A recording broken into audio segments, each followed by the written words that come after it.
What up, GFV family? It's been about a year since I made the Better BLT video, and that BLT was everything you would ever want in a BLT sandwich.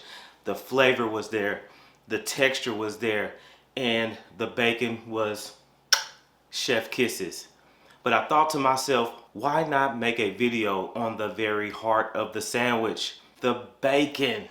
The bacon, yes, bacon. Because who doesn't love bacon? It's an American staple. You have almost everything you would ever want. You have the savory, you have the crunch, you have the gelatinous goodness that everyone here in the good old US of A loves. But I thought to myself, why not take it a step further? Why not make our own bacon? And I know you're thinking to yourself, why couldn't you just go out to the store and buy some bacon? It's ready, it's already there. And I know you're thinking to yourself, why don't you just go get some bacon from the store and save yourself the trouble? And I know you're thinking to yourself, why don't you just go to the store and buy some regular bacon just like you did before? And you can do that, but there's a few things. Number one, you can't control the flavor. Whatever the flavor is there at the store, that's what you gotta eat. And number two, it's the nitrates. Do your research and you'll figure out why you don't want them in your food. So that's what we're gonna do today. So with my God-given gifts and my willingness to take a chance, let's make bacon. Bacon? But before we do that, yeah, we gotta get some ingredients to make the bacon. Okay. We gotta make some bacon.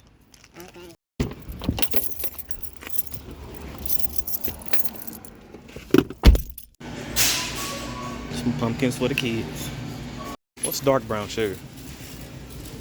Like this is like a richer, because that's all is poured on it. It's molasses. That's a little strong. Look at this one. Raisin pig. And it's salt free. Successful Walmart trip. Go in to get two things and come out with a whole bunch of stuff you don't need. All right, now that we're back from the store getting all the important necessities, we can get started. For today, we're going to be making two different flavors.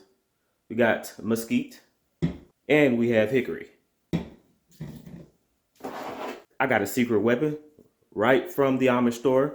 This is applewood smoked salt, so we're going to be using that. Applewood smoked salt, a little bit of extra salt, and the star of the show, bacon.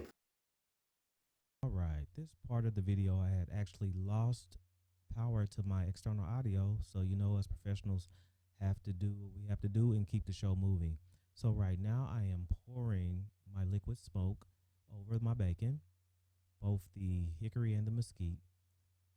Remember guys, you make this recipe your own.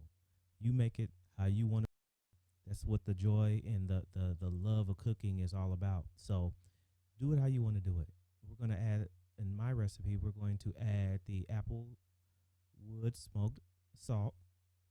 And I found out during this process that saying goes of less being more.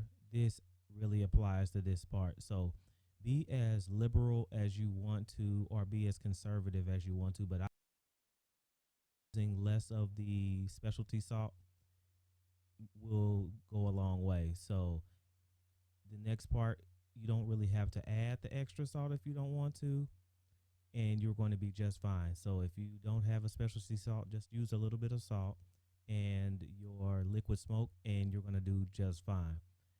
Make it how you want to make it. If you try it, let me know.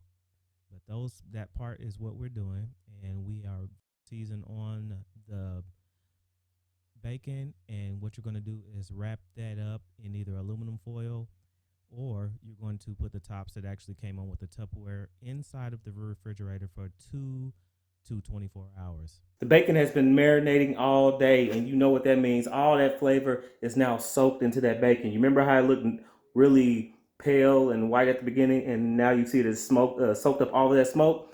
You know it's ready. So we're going to throw it on this tray and then put it in the oven. We got our pan ready. We got our bacon ready to put on that pan. You can use parchment paper or foil. I don't have any parchment paper, so I'm going the old school foil method. Just line them up for bacon. But now it's just got all the flavors that you want on it. Line them up. As long as you don't touch, you're good. They can be close, but don't touch. Don't want to overlap them. Got the oven preheated to 405. And then you just throw them in the oven. We are done. At the end, you're going to have something that looks a little bit like this. A nice brown, amber colored piece of bacon. It's beautiful. I know a lot of you are thinking, it's just bacon. But it's no, it's more than that. It's more than just bacon. The more you learn how to take your power back from these corporations and not being held to all the chemicals and all the byproducts and different substances that they put in your food, the more power you gain back and the more control you gain back in your life. And the more control you gain back in your life, the more steps you take towards victory. That's what it's all about. Being self-sufficient, being self-sustaining, knowing that you don't have to be bound by all these different corporations and what they do. You have the power, you have the gifts, and you are blessed to do better and beyond what any of these corporations can do for you. So take your power back, take care of each other. Guys, just have a good time.